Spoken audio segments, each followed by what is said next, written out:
നമസ്തേ. നമ്മുടെ വയനാട് ദുരന്തത്തിന്റെ പശ്ചാത്തലത്തിൽ ഞാൻ പറയാൻ വെച്ചിരുന്ന കുറെ കാര്യങ്ങളും എഴുതാൻ വെച്ചിരുന്ന ചില കാര്യങ്ങളും ഒക്കെ എഴുതാതെയും പറയാതെയും ഒക്കെ പോയിട്ടുണ്ട്. കാരണം വയനാട് ദുരന്തം നമുക്കറിയാം, അത്രമേൽ നമ്മളെ ഏവരെയും സങ്കടപ്പെടുത്തിയ ഒരു വലിയ ദുരന്തത്തിന്റെ ആഘാതം, ആ ആഘാതം പേറി നമ്മളേവരും അങ്ങനെ ഒരു അവസ്ഥയിലായിരുന്നു. അതുകൊണ്ട് തന്നെ എൻ്റെ സോഷ്യൽ മീഡിയ ഹാൻഡിലുകളിലൊക്കെ ഞാൻ കുറച്ച് ദിവസമായിട്ട് വളരെ നിശബ്ദമായിരുന്നു. ഞാൻ നേരത്തെ തന്നെ അതിനു മുമ്പ്, വയനാട് ദുരന്തം ഉണ്ടാകുന്നതിന് മുമ്പ് ചില കാര്യങ്ങൾ പറയാമെന്ന് എൻ്റെ ഫോളോവേഴ്സിനോട് ഞാൻ പറഞ്ഞിരുന്നു. വയനാട് ദുരന്തം ഉണ്ടായ പശ്ചാത്തലത്തിൽ അത് പറയാതെ മാറ്റിവെക്കുകയായിരുന്നു. ഇപ്പോൾ അതുമായി ബന്ധപ്പെട്ട ചില കാര്യങ്ങൾ പറയാനാണ് ഉദ്ദേശിക്കുന്നത്. ഈ പറയാൻ ഉദ്ദേശിക്കുന്ന കാര്യം ഒരർത്ഥത്തിൽ ഞാൻ സാധാരണഗതിയിൽ ഇത്രയും വർഷത്തെ എൻ്റെ ജീവിതത്തിനിടയിൽ ഒരിക്കലും സ്ത്രീകളുമായി ബന്ധപ്പെട്ട വിഷയങ്ങളിൽ സ്ത്രീകളുടെ പക്ഷത്തല്ലാതെ നിൽക്കേണ്ടതായ സാഹചര്യം എനിക്ക് ഉണ്ടായിട്ടില്ല.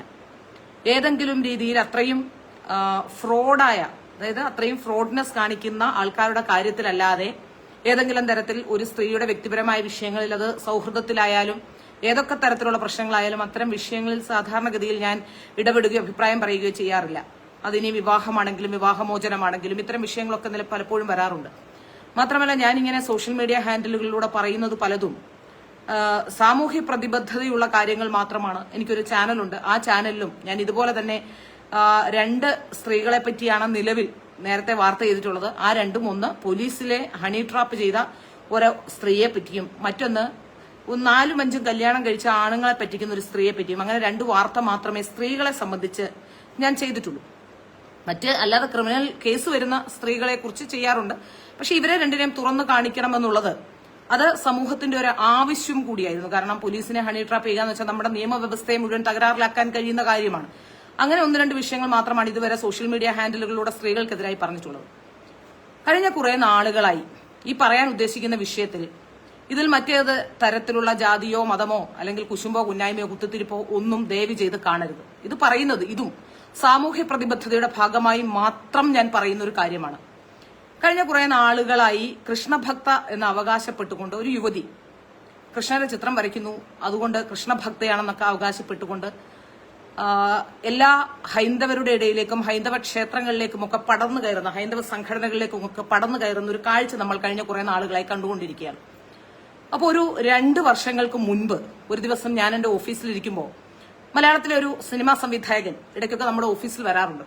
അദ്ദേഹം വന്നൊരു ദിവസം എന്നോട് പറഞ്ഞു, നിന്റെ BJP-ക്കാരെല്ലാം കൂടി ഒരു സ്ത്രീയെ ഇപ്പോ വലിയ ആളാക്കി കൊണ്ടു നടക്കുന്നുണ്ട്, അവരെ കുറിച്ചൊന്ന് അന്വേഷിക്കൂ, അവർ മഹാ ഫ്രോഡാണ് എന്ന് പറയുന്നൊരു സാഹചര്യം ഉണ്ടായി.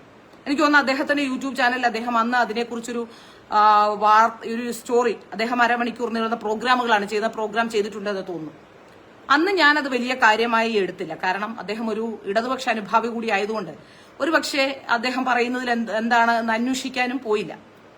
പക്ഷേ കഴിഞ്ഞ കുറെ നാളുകളായി, പ്രത്യേകിച്ച് ഗുരുവായൂർ ക്ഷേത്രവുമായി ബന്ധപ്പെട്ടും അതിനുശേഷം സുരേഷ് ഗോപിയുടെ അടുത്തേക്കും പ്രധാനമന്ത്രിയുടെ അടുത്തേക്കും RSS കാര്യാലയത്തിലേക്കും ഒക്കെ അവർ കടന്നു വന്ന ഒരു സാഹചര്യം ഉണ്ടായ സമയത്ത് പലരും എന്നോട് പല കഥകളും പറയാനിടയായി. ഈ കഥകളൊക്കെ പറയുമ്പോൾ ഇതിൽ വാസ്തവമുണ്ടോ, എന്താണ് സത്യം? ഞാനൊരു കാര്യം സമൂഹത്തിലേക്ക് പറയുമ്പോൾ അതിനൊരു കൃത്യത വരേണ്ടതുണ്ട്. കാരണം ഞാൻ കഴിഞ്ഞ കുറെ നാളുകളായി ജേർണലിസ്റ്റായി തന്നെ ജോലി ചെയ്യുന്ന ഒരാളാണ്. അപ്പോൾ ആ ഒരു പറയുമ്പോൾ പറയുന്നതിന്റെ ഉത്തരവാദിത്വം പൂർണ്ണമായും എനിക്കാണ് എന്ന് വിശ്വസിച്ചുകൊണ്ട് തന്നെയാണ് ഞാനത് പറയുന്നത്. അപ്പോൾ അതുകൊണ്ട് തന്നെ ഞാൻ പറയുകയാണ്, അത് അറിയേണ്ടതുള്ളത് കൊണ്ട് തന്നെയാണ് ഞാൻ ഇത്രയും നാളും അതിനായി വെയിറ്റ് ചെയ്തത്. ഈ കുട്ടി ചില ഓൺലൈൻ ചാനലുകൾ, പ്രത്യേകിച്ച് ABC മലയാളം പോലുള്ള ചാനൽ, ഒരു കൃത്യം FIR-ന്റെ കോപ്പിയൊക്കെ വെച്ചുകൊണ്ട് ചില വാർത്തകൾ പുറത്തുവിട്ടിരുന്നു. പിന്നീട് അവിടെ തന്നെ ഒരു പ്രശ്നം ഉണ്ടാവുകയും അവർ നിലപാട് ചെറിയ രീതിയിൽ തിരുത്താനെങ്കിലും നിർബന്ധിതമായി. കാരണം അത് ചെയ്യുന്നത് ജോലിയല്ലേ, അതുകൊണ്ട് ചെയ്തു പൊക്കോട്ടെ എന്ന രീതിയിലേക്ക് മാറി എന്നാണ് ഞാൻ മനസ്സിലാക്കാൻ സാധിക്കുന്നത്. പക്ഷേ അപ്പോ അതിനുശേഷം പെൺകുട്ടി ഈ പൊതുസമൂഹത്തിന്റെ മുന്നിൽ വന്ന് വലിയ രീതിയിൽ കരഞ്ഞ് ബഹളം വെച്ചുകൊണ്ടൊരു വാർത്താ സമ്മേളനം നടത്തുന്ന സാഹചര്യമുണ്ടായി. ആ വാർത്താ സമ്മേളനത്തിൽ പറഞ്ഞ പല കാര്യങ്ങളും, അവർ പറയുന്ന എല്ലാ കാര്യങ്ങളും 90% കാര്യങ്ങളും തെറ്റാണെന്ന് ആ വാർത്താ സമ്മേളനം കേട്ട മാത്രയിൽ തന്നെ എനിക്ക് ബോധ്യം വന്നു. അതിന്റെ അടിസ്ഥാനത്തിൽ ഏതായാലും ഈ വിഷയവുമായി ബന്ധപ്പെട്ട ഒരു അന്വേഷണം നടത്തി നോക്കാം എന്ന് കരുതിയാണ്. പ്രത്യേകിച്ച് ആ പെൺകുട്ടി പറയുന്നതിൽ എന്തെങ്കിലും വാസ്തവമുണ്ടെങ്കിൽ പെൺകുട്ടിയെ നമ്മൾ സപ്പോർട്ട് ചെയ്യേണ്ടതുണ്ട്. ഇനി പറയുന്നതിൽ വാസ്തവമില്ലെങ്കിൽ കേരളത്തിലെ പൊതുസമൂഹത്തെ, അവർ നേരിടുന്ന പ്രശ്നങ്ങളെ, നിരവധി പേർക്കുണ്ടായ പ്രശ്നത്തെ അഡ്രസ് ചെയ്യപ്പെടേണ്ടതുണ്ട്. ഇനിയും ഒരാൾക്കും അങ്ങനെ ഒരു പ്രശ്നം വരരുത്. അതിനുള്ള സാഹചര്യം ഉണ്ടാകേണ്ടതുണ്ട്. അതുകൊണ്ട് തന്നെയാണ് ഈ വിഷയത്തിൽ വിശദമായ ഒരു അന്വേഷണം ഞാൻ നടത്തിയത്. അതുമാത്രമല്ല, അതും അന്വേഷണം നടത്തി വിവരങ്ങളെല്ലാം എനിക്ക് കിട്ടി. അതിനുശേഷം ഞാൻ ഇരിക്കുകയായിരുന്നു. കാരണം പ്രത്യേകിച്ച് വയനാടിന്റെ ഒരു പ്രശ്നം വന്നു. വയനാടിന്റെ ആ ദുരന്തത്തിന്റെ പശ്ചാത്തലത്തിൽ മിണ്ടാതിരിക്കുകയും ചെയ്തിരുന്നു. ഏതായാലും കഴിഞ്ഞ ദിവസം മീഡിയ വണ്ണിന്റെ വെബ്സൈറ്റിൽ ഒരു വാർത്ത ഒരാൾ എനിക്ക് അയച്ചു തന്നു. ആ വാർത്തയിൽ ഇസ്ലാമോഫോബിയ എന്ന് പറയുന്നത്, അതായത് ഹൈന്ദവരുടെ ഇടയിലെ ഇസ്ലാമോഫോബിയയായി എടുത്തു കാട്ടുന്നത് ഈ നിള നമ്പ്യാർ എന്ന് പറയുന്ന സ്ത്രീയുമായി ബന്ധപ്പെട്ട വിഷയവും ഈ ചിത്രകാരിയുമായി ബന്ധപ്പെട്ട വിഷയവുമൊക്കെയാണ്. ഏതായാലും ഈ വിവാദ ചിത്രകാരിയുമായി ബന്ധപ്പെട്ട വിഷയങ്ങളും ഇസ്ലാമോഫോബിയയുടെ പരിധിയിലാണ് പെടുത്തിയിരിക്കുന്നത്. ഇപ്പൊ നിള നമ്പ്യാരെ സംബന്ധിച്ച് നോക്കുകയാണെങ്കിൽ, നിള നമ്പ്യാർ എന്ന പേര്, അതായത് ഒരു ജാതിപ്പേര് ചേർത്തുകൊണ്ട് മനുഷ്യരെ കബളിപ്പിച്ച് പണം ഉണ്ടാക്കാൻ ശ്രമിക്കുന്നു എന്നതിനപ്പുറത്തേക്ക് അവരെക്കുറിച്ച് മറ്റു ഫ്രോഡത്തരങ്ങളൊന്നും തന്നെ അവരുടെ വ്യക്തിപരമായ താല്പര്യം അനുസരിച്ച് അവർ ജീവിക്കുന്നു. അതിന് ഒരു ജാതിയുടെ പേര് ദുരുപയോഗം ചെയ്യുന്നു. അതും ഹൈന്ദവ വിശ്വാസം ആർക്കും പിന്തുടരാം. അത് ഹൈന്ദവർ എന്ന് പറയുമ്പോൾ ഹിന്ദു സംസ്കാരമായതുകൊണ്ട് അത് പിന്തുടരാം. എന്നാൽ ജാതി മാറിയിട്ടില്ല. പ്രത്യേകിച്ച് അവർ ജാതി മാറിയ സാഹചര്യം ഉണ്ടെന്ന് പറയുന്നു. മതം മാറിയതായി പറയുന്നു. മതം മാറിയതായ സാഹചര്യമില്ല. മതം മാറിയാൽ പോലും ജാതി സ്വീകരിക്കുക എളുപ്പമല്ല. ആ വിഷയമാണ് പലരും പറഞ്ഞു വെച്ചത്. ഏതായാലും ആ വിഷയം അങ്ങനെ അങ്ങ് പോയി. കാരണം അവരെ സംബന്ധിച്ച് അവർ വ്യക്തിപരമായി അവർ പണം ഉണ്ടാക്കുന്നതിനപ്പുറത്തേക്ക് മറ്റു കാര്യങ്ങളൊന്നുമില്ല. എന്നാൽ ഈ വിവാദ ചിത്രകാരിയുമായി ബന്ധപ്പെട്ട് അന്വേഷിക്കുമ്പോഴാണ് അതിന്റെ വ്യാപ്തി എത്രത്തോളമാണ് എന്ന് നമുക്ക് മനസ്സിലാക്കാൻ സാധിക്കുന്നത്. ഈ പെൺകുട്ടി ഏതാണ്ട് 18 വർഷമായി ഇങ്ങനെ നിരവധി കേസുകൾ പലരെ കുറിച്ച് കൊടുക്കുന്നുണ്ട്. ആ പെൺകുട്ടി പറയുന്നത് ചിത്രം വരയ്ക്കാൻ, അതായത് കൃഷ്ണ ചിത്രം വരയ്ക്കാൻ തുടങ്ങിയതിന് ശേഷമാണ് ആ പെൺകുട്ടിക്ക് വലിയ രീതിയിലുള്ള ആക്രമണം ഉണ്ടായത്. തന്റെ സഹോദരൻ തന്നോട് പ്രോസ്റ്റിറ്റ്യൂഷൻ ചെയ്ത് ജീവിച്ചുകൂടെ എന്ന് ചോദിച്ചു എന്നൊക്കെയാണ്. ഏതായാലും 2006 ഈ പെൺകുട്ടി ആദ്യമായി ഒരു കേസ് താമരശ്ശേരി കോടതിയിൽ നൽകുന്നത്. ഈ കേസുമായി ബന്ധപ്പെട്ട വിവരങ്ങളൊന്നും തന്നെ ഇന്ന് പുറത്തു വന്നിട്ടില്ല. അന്ന് ആ കുട്ടി 9ാം ക്ലാസ്സിൽ പഠിക്കുന്ന കുട്ടിയാണ്.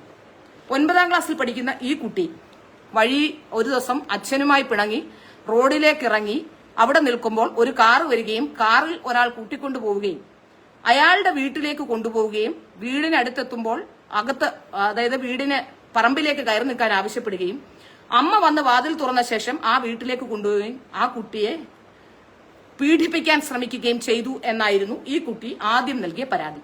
ഈ കുട്ടി ഈ പരാതി നൽകിയ ശേഷം അതിന്റെ FIRന്റെ കോപ്പി അടക്കം എല്ലാ വിഷയങ്ങളും എല്ലാ തെളിവുകളും എന്റെ കയ്യിലുണ്ട്. അതായത് ഞാൻ നിങ്ങളെ ഇത് ഒരു കാര്യം കൂടി കാണിച്ചു തരാം. ഇത് മുഴുവനായി കാണിക്കുന്നില്ല, പക്ഷേ ഇത് ആധികാരികമാണ് എന്ന് നിങ്ങൾക്ക് ബോധ്യം വരാൻ, അല്ലെങ്കിൽ എന്നെ മറ്റുള്ളവർ ഇനി ആധികാരികമല്ല ഇത് ഉണ്ടാക്കിയതാണെന്ന് പറയാതിരിക്കാൻ ആകെ കാണിക്കാൻ കഴിയുന്ന ഒരു കാര്യം, ഇത് ഞാൻ കോടതിയിൽ നിന്നും ശേഖരിച്ചിട്ടുള്ള രേഖയാണ്. കോടതിയിൽ നിന്നും ട്രൂ കോപ്പി, അതായത് സർട്ടിഫൈഡ് കോപ്പിയാണ് എന്റെ കയ്യിലിരിക്കുന്ന രേഖകൾ. ഒന്നല്ല, എന്റെ കയ്യിൽ നിരവധി രേഖകൾ, ഇത്രയധികം രേഖകളുണ്ട്. ഇനി ഫോണിലും ഇതുപോലെ രേഖയുണ്ട്, നിങ്ങൾക്ക് കാണാവുന്നതാണ്. ട്രൂ കോപ്പി എന്നാണ്, ട്രൂ കോപ്പി എന്ന് എഴുതി അറ്റസ്റ്റ് ചെയ്ത, അതായത് കോടതിയിൽ നിന്നുള്ള ഒറിജിനൽ രേഖകളാണ് എന്റെ കയ്യിലിരിക്കുന്നത്. അതുകൊണ്ട് ഇനി ഈ രേഖകൾ ഞാൻ ഉണ്ടാക്കിയതാണ് എന്ന് ആരും പറയരുത്. അതിനുവേണ്ടിയാണ് ഇത് ഒറിജിനൽ രേഖയാണ് എന്ന് നിങ്ങളെ ബോധ്യപ്പെടുത്തുന്നത്.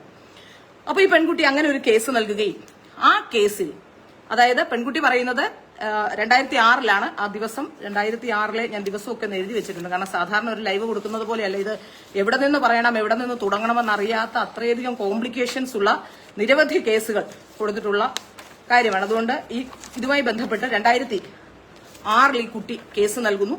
അപ്പൊ ഈ കുട്ടി പറയുന്ന അച്ഛനുമായി പിണങ്ങി രാത്രിയിൽ ഇറങ്ങിപ്പോകുന്നു, 9 മണിക്ക് ഇറങ്ങിപ്പോകുന്നു അച്ഛനുമായി വഴക്കിട്ട ശേഷം. അതിനുശേഷം റോഡിലേക്ക് ഇറങ്ങുമ്പോൾ അവിടെ ഒരു മാരുതി കാറിൽ വന്ന ഒരാൾ തന്നെ കൊണ്ടുപോകുന്നു, വീട്ടിലേക്ക് കൊണ്ടുപോകുന്നു. അവരുടെ വീട്ടിൽ ഉമ്മയുള്ള വീടാണ്. ആ ഉമ്മയുള്ള വീട്ടിലേക്ക് കൊണ്ടുപോയിട്ട് ഉമ്മ പുറത്തു വന്ന് കതവ് തുറക്കുമ്പോൾ, കതവ് തുറന്ന ശേഷം ഈ കുട്ടിയെ ഒളിപ്പിച്ച് പുറത്തു വെച്ചിരുന്ന കുട്ടിയെ അകത്തേക്ക് കൂട്ടിക്കൊണ്ടുപോയി ബലാത്സംഗത്തിനുള്ള ശ്രമം നടത്തുന്നു. കാറിൽ വെച്ചും ബലാത്സംഗം നടത്താനുള്ള ശ്രമം നടത്തുന്നു. പിറ്റേ ദിവസം രാവിലെ, അപ്പോ പീഡന ശ്രമം മാത്രമാണ് ആദ്യഘട്ടത്തിൽ ഈ പരാതിയിലുള്ളത്. പീഡന ശ്രമം നടത്തുന്നു. അതിനുശേഷം ഈ പെൺകുട്ടിയെ പിറ്റേന്ന് രാവിലെ വഴിയിൽ കൊണ്ട് ഇറക്കി വിടുന്നു. അവിടെ നിന്നും 1 രൂപ കോയിൻ വാങ്ങി അവിടെയുള്ള ഒരു ബൂത്തിൽ കയറി വീട്ടിലേക്ക് വിളിക്കുകയും വീട്ടിലേക്ക് പോവുകയും ചെയ്യുന്നു. അവിടെ നിന്നും പരാതിയുമായി പോലീസ് സ്റ്റേഷനിലേക്ക് പിറ്റേ ദിവസം പോകുന്നു എന്നാണ് പരാതിയിലും സാക്ഷിമൊഴിയിലുമുള്ളത്. ആ കേസിൽ ആ കുട്ടിയുടെ സാക്ഷി കുട്ടിയുടെ അച്ഛനാണ്. ആ കേസിൽ ആ സാക്ഷിമൊഴി പറഞ്ഞിട്ടുള്ള കാര്യങ്ങൾ ഇങ്ങനെയാണ്. അതിനുശേഷം 164 സ്റ്റേറ്റ്മെന്റ് എടുക്കാൻ കോടതിയിലേക്ക് പോകുന്നു. ആ കോടതിയിലെത്തുമ്പോൾ 164 സ്റ്റേറ്റ്മെന്റിനൊപ്പം പെൺകുട്ടി ബലാത്സംഗം കൂടി ആരോപിക്കുന്നു. അതോടുകൂടി അന്നത്തെ അവിടുത്തെ ജഡ്ജ്, നന്ദകുമാർ എന്നാണ് അദ്ദേഹത്തിന്റെ പേര്, അദ്ദേഹം പറയുന്നു ഇതിൽ 376 കൂടിയിട്ട് കേസെടുക്കണം എന്ന് ആവശ്യപ്പെടുകയും അതുപ്രകാരം 376 ഇട്ട് കേസെടുക്കുകയും ചെയ്യുന്നു. സ്വാഭാവികമായി അതിൽ നമുക്ക് പ്രത്യേകിച്ചൊന്നും പറയാനില്ല. ചിലപ്പോൾ കുട്ടികളാണ്, അല്ലെങ്കിൽ ഏതെങ്കിലും തരത്തിലുള്ള പീഡന ശ്രമങ്ങൾ സ്ത്രീകൾക്കെതിരെയും പുരുഷന്മാർക്കെതിരെയും ഒക്കെ ഇപ്പോൾ ഉണ്ടാകാറുണ്ട്. ആ തരത്തിൽ കേസ് എടുക്കാവുന്നതാണ്. കേസ് എടുക്കുന്നതിനും കേസ് കൊടുക്കുന്നതിനും തെറ്റില്ല എന്ന് തന്നെ വിശ്വസിക്കുന്ന ഒരാളാണ് ഞാൻ. പക്ഷെ അവിടെ സംഭവിച്ചത് എന്താണെന്ന് ചോദിച്ചാൽ, ഈ കേസുമായി മുമ്പോട്ട് പോകുമ്പോൾ ഏതാണ്ട് ഈ കേസിന്റെ വിചാരണ വേളയിൽ അച്ഛനും മകളും മൊഴി മാറ്റുകയും അതിനിടയിൽ ഒരു സംഭവം ഉണ്ടാകുന്നത് ഈ കേസുമായി ബന്ധപ്പെട്ട് ബലാത്സംഗ ശ്രമം ആയിരുന്നു ആദ്യം, അതിനുശേഷം ബലാത്സംഗത്തിലേക്ക് മാറുന്നു. ആ കേസുമായി ബന്ധപ്പെട്ട് കുട്ടിയെ പരിശോധനയ്ക്ക് വിധേയമാക്കുമ്പോൾ മെഡിക്കൽ റിപ്പോർട്ടിൽ അങ്ങനെ യാതൊരു തരത്തിലുള്ള പീഡനത്തിന്റെ ലക്ഷണങ്ങളോ ഇല്ല എന്ന് കണ്ടെത്തുകയും അവസാനം ഈ കേസിന്റെ വിചാരണ വേളയിൽ ആ പ്രതി എന്ന് ആരോപിക്കപ്പെട്ടയാൾ അയാൾ ഒരു ബിസിനസ്സുകാരനായിരുന്നു, പ്രവാസിയായിരുന്നു. ഏതാണ്ട് ആ കുട്ടിയുടെ അച്ഛന്റെ അതേ പ്രായമുള്ള ഒരാളായിരുന്നു. അയാൾക്ക് അയാളുടെ ജീവിതം നഷ്ടപ്പെട്ടു, അയാൾ അറസ്റ്റ് ചെയ്യപ്പെട്ടു, അയാളുടെ കുടുംബം നഷ്ടപ്പെട്ടു, അയാൾ നാട് വിട്ടുപോകുന്ന അവസ്ഥയെത്തി. നാട്ടിലെവിടെയും അദ്ദേഹത്തിനെതിരെ പോസ്റ്ററുകൾ വന്നു, അദ്ദേഹത്തിന്റെ കുടുംബം ഉപേക്ഷിച്ചു പോയി. അങ്ങനെ നിരവധി പ്രശ്നങ്ങൾ ആ വിഷയവുമായി ബന്ധപ്പെട്ടുണ്ടായി. ഈ വിഷയവുമായി ബന്ധപ്പെട്ടുണ്ടായ ശേഷമുണ്ടായ ഏറ്റവും വലിയ കാര്യമെന്ന് പറയുന്നത്, പിന്നീട് ഒരു 4-5 കൊല്ലത്തിനകം ഈ കുട്ടിയും അച്ഛനും കോടതിയിൽ മൊഴിമാറ്റി പറയുന്നു. ഈ മൊഴിമാറ്റി പറയുന്നതോടെ ഈ കേസിൽ അയാൾ നിരപരാധിയാണെന്ന്, പ്രത്യേകിച്ച് മൊഴി മാറ്റിയത് മാത്രമല്ല, നിരപരാധിയാണെന്ന് കാണാൻ മെഡിക്കൽ റിപ്പോർട്ടിലും ഒന്നും ഉണ്ടായിരുന്നില്ല. അതുകൊണ്ട് നിരപരാധിയാണെന്ന് കണ്ട് ഈ ആളെ വെറുതെ വിടുന്നു. അങ്ങനെയാണ് ആ സംഭവം ഉണ്ടായത്. അതിനുശേഷം 2016 ആ പെൺകുട്ടി ആ പത്രസമ്മേളനത്തിൽ തന്നെ പറഞ്ഞത് താൻ ഒരു കേസ് മാത്രമേ കൊടുത്തിട്ടുള്ളൂ. അത്തരത്തിൽ പിന്നെ കൊടുത്ത കേസുകളെല്ലാം തന്നെ ആരെങ്കിലും സൈറ്റ് അടിച്ച് കാണിച്ചതോ ചീത്ത പറഞ്ഞതോ എന്നൊക്കെയാണ് ഏതായാലും ആ പെൺകുട്ടി അവകാശപ്പെട്ടത്. എന്നാൽ അത്തരത്തിലുള്ള കേസുകളല്ല. പിന്നീട് നിരവധി കേസുകൾ, പല തരത്തിലുള്ള കേസുകൾ, അതിൽ 354 അടക്കമുള്ള വകുപ്പുകൾ ചേർത്തുകൊണ്ട് പലതരത്തിലുള്ള കേസുകൾ, അതായത് സ്ത്രീകളുടെ ആത്മാഭിമാനം തകർക്കാൻ ശ്രമിച്ച തരത്തിലുള്ള നിരവധി കേസുകൾ ഈ പെൺകുട്ടി നൽകിയിട്ടുണ്ട്. അതിനുശേഷം ഈ പെൺകുട്ടി അതായത് ഞാനൊരു റേപ്പ് വിക്ടിമാണ്, തന്റെ കേസ് ഇതുമായി ബന്ധപ്പെട്ട് അയാളെ വെറുതെ വിട്ടു, അന്ന് മുതൽ അയാൾ ഉപദ്രവിക്കുകയാണെന്നൊക്കെ പറഞ്ഞുകൊണ്ട് മറ്റൊരു കേസിന്റെ ഡീറ്റെയിൽസ് ആണ് അന്ന് പത്രസമ്മേളനത്തിൽ ഈ പെൺകുട്ടി ആരോപിച്ചത്. അതുകൊണ്ടാണ് ആ കേസുമായി ബന്ധപ്പെട്ട് വാർത്തകൾ വരുന്നത് കൊണ്ട് മാത്രമാണ് തന്നെ ഈ തരത്തിൽ ആക്ഷേപിക്കുന്നത് എന്ന് പറഞ്ഞുകൊണ്ടാണ് ആ പെൺകുട്ടി രംഗത്ത് വന്നത്. ആ കേസുമായി ബന്ധപ്പെട്ട് ആ കുട്ടി പറയുന്നത് ഒരു ഡോക്ടറെന്ന്. അപ്പൊ അതിനിടയിൽ മറ്റൊരു പ്രധാനപ്പെട്ട സംഭവമുണ്ട്. ഈ പെൺകുട്ടിയുമായി ബന്ധപ്പെട്ട് ഈ കേസൊക്കെ ഫേക്ക് ആണോ എന്ന് എനിക്ക് തോന്നാനുള്ള പല കാരണങ്ങളിൽ ഒന്ന്, സാധാരണഗതിയിൽ നമ്മുടെ വീട്ടിൽ നിന്ന് ഒരു കുട്ടി കാണാതെ പോയാൽ ആദ്യം നമ്മൾ നൽകുന്ന മിസ്സിംഗ് കേസാണ്. അങ്ങനെ ഒരു മിസ്സിംഗ് കേസ് ഈ വിഷയത്തിൽ ഉണ്ടായിട്ടേ ഇല്ല. ഈ പെൺകുട്ടിയെ കാണാതെ പോയിട്ട് അച്ഛൻ രാത്രി അയലോക്കത്തുള്ള ആരെയോ കൂടി കൊണ്ടുപോയി തിരഞ്ഞു എന്ന് പറയുന്നു. പക്ഷേ അത് ഒരു മിസ്സിംഗ് കേസായി വന്നിട്ടില്ല. പിന്നീട് നൽകുന്നത് ബലാത്സംഗ ശ്രമവും ബലാത്സംഗവും ഒക്കെ ഉള്ള വകുപ്പുകൾ ചേർത്തുകൊണ്ടുള്ള കേസുകളാണ്. ആ കേസിലും ആ വീട്ടിൽ ഉമ്മയുള്ള വീട്ടിലേക്ക് അയാൾ കൊണ്ടുപോയി എന്നാണ് പറയുന്നത്. ഇനി അടുത്ത കേസ് നോക്കിയാൽ, പിന്നെ നിരവധി കേസുകളുണ്ട്. ഇതിനിടയിൽ 2016 കൊയിലാണ്ടിയിലെ 2 യുവമോർച്ച പ്രവർത്തകർക്കെതിരെ നൽകിയ ഒരു പരാതിയുണ്ട്. ആ കേസിലും ഒരു തരത്തിലുള്ള തെളിവുകളും ഇല്ല എന്നും കേസ് വ്യാജമാണെന്നും കണ്ട് ആ കേസിലും അവരെ രണ്ടിനെയും അക്യൂറ്റ് ചെയ്യുകയായിരുന്നു. അങ്ങനെ നിരവധി പരാതികൾ. ഈ പെൺകുട്ടി വളരെ ബലത്തോടുകൂടി വന്ന് എന്തുകൊണ്ടാണ് പറയുന്നത് എന്ന് വെച്ചാൽ, ഇത്തരത്തിലുള്ള കേസുകളിൽ പെടുമ്പോൾ എങ്ങനെയെങ്കിലും ഓടി രക്ഷപ്പെടാനും അതിൽ നിന്ന് രക്ഷപ്പെട്ടു പോകാനുമാണ് എല്ലാവരും ശ്രമിക്കുക. അപ്പോൾ ആരും വന്ന് ഞാൻ ഇങ്ങനെ ചെയ്തിട്ടുണ്ട്, അല്ലെങ്കിൽ ഇത്തരത്തിലൊരു കേസിൽ പ്രതിയായിട്ടുണ്ട്, ആ കേസ് വ്യാജമായിരുന്നു എന്ന് പറയാൻ വീണ്ടും നാണം കെടാൻ ആരും വരില്ല. അത് തന്നെയാണ് ഈ പെൺകുട്ടിക്ക് ഇപ്പോഴും തുണയായി നിൽക്കുന്നതെന്നാണ് എനിക്ക് മനസ്സിലാക്കാൻ സാധിക്കുന്നത്. ഈ പെൺകുട്ടി 2016 ആണ് ഈ പെൺകുട്ടി പറയുന്നത്, ഈ പെൺകുട്ടി ചിത്രം വരയ്ക്കാൻ പഠിച്ചു എന്ന് പറയുന്നുണ്ട്. ഈ ചിത്രം വരയ്ക്കാൻ പഠിച്ചു എന്ന് പറയുന്നത് തനിക്ക് കൃഷ്ണന്റെ ചിത്രം, ഇപ്പോൾ അതിന്റെ വെർഷൻ മാറിയിട്ടുണ്ട്. ആദ്യഘട്ടത്തിൽ ഇവരും അതുപോലെ തന്നെ കേരളത്തിലെ ഒരു വ്യവസായ പ്രമുഖനുമായിട്ടുള്ള ഒരു ഫോൺ കോൾ പുറത്തു വന്നിരുന്നു. ആ ഫോൺ കോളിൽ തന്നെ അവർ പറയുന്നുണ്ട്, എനിക്ക് ചിത്രം വരയ്ക്കാൻ പഠിപ്പിച്ചു തന്ന ഒരാൾക്ക് വേണ്ടിയാണ്, അയാൾക്ക് സിനിമ ചെയ്യാൻ താല്പര്യമുണ്ട്, അതുകൊണ്ട് ഈ ആളിനോട് സിനിമ ചെയ്യാൻ സഹായിക്കുമോ എന്ന് ചോദിക്കുന്നുണ്ട്. അപ്പോ 2016 ശേഷം 2016-17 കാലഘട്ടത്തിലാണ് ഈ പെൺകുട്ടി കൃഷ്ണ ചിത്രം മാത്രം വരയ്ക്കാനായി പെൺകുട്ടിക്ക് എവിടെ നിന്നോ ട്രെയിനിങ് കിട്ടുന്നത്. അതിന് കാരണം ഈ പെൺകുട്ടി പറയുന്നത്, ഈ ഡോക്ടർ എന്ന് പറയുന്നത്, അതായത് മകനെ മദ്രസയിൽ വിട്ടപ്പോൾ ആ മദ്രസയിലുള്ള അധ്യാപകൻ അടിക്കുകയും അതുകൊണ്ട് മകന് മാനസിക പ്രശ്നം ഉണ്ടാവുകയും താൻ തന്റെ ഒരു സുഹൃത്ത് വഴി മാനസിക രോഗ വിദഗ്ധനെ കാണാൻ വേണ്ടി നിംഹാൻസിൽ ജോലി ചെയ്യുന്ന ഡോക്ടർ എന്ന് പറഞ്ഞ ഒരാളെ പരിചയപ്പെട്ടു എന്നാണ് ഞാൻ മനസ്സിലാക്കുന്നത്. എന്റെ അന്വേഷണത്തിൽ വ്യക്തമായത്, ഇങ്ങനെ ഒരു ഡോക്ടർ എന്ന് പറയുന്ന ഒരാളെ അല്ല അവർ പരിചയപ്പെട്ടത്. 2016 കോഴിക്കോടുള്ള ഒരു അക്കാദമി, ആ അക്കാദമിയുടെ പേര് ഞാൻ പറയുന്നില്ല, അത് അക്കാദമി ഇന്ന് നിലവിലില്ല, പക്ഷേ എങ്കിലും അത് നടത്തിയിരുന്നവരുടെ സ്വകാര്യത മാനിച്ച് ആ പേര് ഞാനിപ്പോൾ തൽക്കാലം പറയുന്നില്ല. ആ അക്കാദമിയിൽ ചെന്ന് ആ അക്കാദമിയിലെ ഒരു ട്രെയിനർ ആയിരുന്ന ആളായിരുന്നു ഈ ഷനീദ് കരുവാക്കണ്ടി എന്ന് പറയുന്ന ഇവർ പറയുന്ന ബലാത്സംഗ കേസിലെ പ്രതിയെന്ന് ആരോപിക്കുന്ന ആൾ എന്നാണ് ഞാൻ മനസ്സിലാക്കുന്നത്. അവിടെ നിന്നുള്ള പരിചയം, അവർ തമ്മിലുള്ള പരിചയത്തിനൊടുവിൽ എവിടെയോ വെച്ച് അവർ തമ്മിലല്ല മറ്റൊരാളുമായുള്ള ബന്ധം ഇയാൾ കണ്ടുപിടിക്കുകയും അത് വലിയ രീതിയിലുള്ള പ്രശ്നം, ആ സ്ഥാപനത്തിനകത്ത് തന്നെ അത് വലിയ രീതിയിലുള്ള പ്രശ്നം, നിരവധി പേർ വന്നു പോകുന്ന സ്ഥാപനമായതുണ്ടാവുകയും അങ്ങനെ ചില പ്രശ്നങ്ങളുമായി ബന്ധപ്പെട്ട് തോന്നിയ ഒരു വൈരാഗ്യം തീർക്കാൻ വേണ്ടിയാണ് അയാൾക്കെതിരെ പരാതി നൽകിയത് എന്നാണ് മനസ്സിലാക്കാൻ സാധിക്കുന്നത്. ആ വാർത്താ സമ്മേളനം കേട്ടാൽ തന്നെ എന്തുകൊണ്ട് ആരും തിരിച്ചു ചോദിച്ചില്ല എന്ന് എനിക്ക് മനസ്സിലാവുന്നില്ല. ആ വാർത്താ സമ്മേളനത്തിന്റെ സ്ഥലത്ത് ഞാനുണ്ടായിരുന്നില്ല. എന്തായാലും ആ വാർത്താ സമ്മേളനത്തിൽ ആ കുട്ടി പറയുന്നുണ്ട്, എന്റെ ഒരു സുഹൃത്ത് ഇയാളെ പരിചയപ്പെടുത്തി തന്നു, ഡോക്ടർ എന്ന് പറഞ്ഞുകൊണ്ട് പരിചയപ്പെടുത്തി തന്നു. ഡോക്ടർ എന്ന് പറഞ്ഞുകൊണ്ട് പരിചയപ്പെടുത്തി തരുന്ന ആൾ ഡോക്ടർ ആയിരുന്നില്ല, പിന്നീട് മനോരോഗ വിദഗ്ധനാണ് എന്ന് പറഞ്ഞുകൊണ്ടാണ് പരിചയപ്പെടുത്തിയത്. അയാൾ പറഞ്ഞു മകനെ കൊണ്ടുപോകാതെ അവിടേക്ക് ചെല്ലണം, ട്രീറ്റ്മെന്റിന്റെ കാര്യങ്ങൾ പറയാനാണ് എന്ന്. മനോരോഗ വിദഗ്ധന്മാരോട് പലരോടും ഞാൻ ഈ വിഷയത്തിൽ സംസാരിച്ചു. നമുക്ക് തന്നെ അറിയാം മനോരോഗം വന്നാൽ നമ്മളെ എങ്ങനെയാണ് ട്രീറ്റ് ചെയ്യുന്നത്. വെറുതെ സാധാരണ രോഗലക്ഷണങ്ങൾ പറഞ്ഞാൽ ഒരു മനോരോഗ വിദഗ്ധനും ഒരാൾക്കും മരുന്ന് തരില്ല. നമ്മളെ കൗൺസിലിങ്ങിന് വിധേയമാക്കി, ആരാണോ, കുട്ടിയാണെങ്കിൽ കുട്ടി, വലിയവരാണെങ്കിൽ വലിയവർ, അവരെ പ്രായപൂർത്തിയായവരാണെങ്കിൽ അങ്ങനെ അവരെ കൗൺസിലിങ്ങിന് വിധേയമാക്കി എന്താണ് അവരുടെ പ്രശ്നം എന്ന് മനസ്സിലാക്കിയ ശേഷം മാത്രമാണ് സാധാരണഗതിയിൽ ഈ കുട്ടികൾക്കൊക്കെ മനോരോഗ വിദഗ്ധന്മാർ മരുന്നും ചികിത്സയും ഒക്കെ ചെയ്യാറുള്ളത്. ഈ കുട്ടി പറയുന്നത് അവിടെ ഞാൻ ചെന്നിരുന്നു, അവിടെ ചെന്നപ്പോൾ അതും ഉച്ചയ്ക്ക് 12 മണി, ആ FIR ഒക്കെ ഭയങ്കര രസമാണ്. ഉച്ചയ്ക്ക് 12 മണിക്ക് ഇയാളുടെ വീട്ടിലേക്ക് ചെല്ലുന്നു, അവിടെ കെട്ടിയിട്ട് പീഡിപ്പിക്കുന്നു. ആ വീട്ടിലും ഉമ്മയുണ്ട്. എല്ലാ വീടുകളിലും ഉമ്മയുള്ള വീടുകളിലാണ്, അതായത് അച്ഛനും അമ്മയും കുടുംബവും ഒക്കെയായി താമസിക്കുന്ന വീടുകളിൽ വെച്ചാണ് ഈ ബലാത്സംഗം നടക്കുന്നത് എന്നാണ് ഇവർ ആരോപിക്കുന്നത്. അതിലൊരു വലിയ സംഭവമുള്ളത്, ഇവർക്കൊരു കൃത്യമായ ഒരു സ്റ്റൈൽ, ഈ കേസ് ഫ്രെയിം ചെയ്യുന്നതിന് കൃത്യമായ സ്റ്റൈൽ ഉണ്ടെന്നാണ് എനിക്ക് മനസ്സിലാക്കാൻ സാധിച്ചത്. ഈ FIR-കളൊക്കെ കാണുമ്പോൾ പീഡനങ്ങളെല്ലാം നടക്കുന്നത് പുരുഷന്മാരുടെ വീടുകളിൽ വെച്ചാണ്.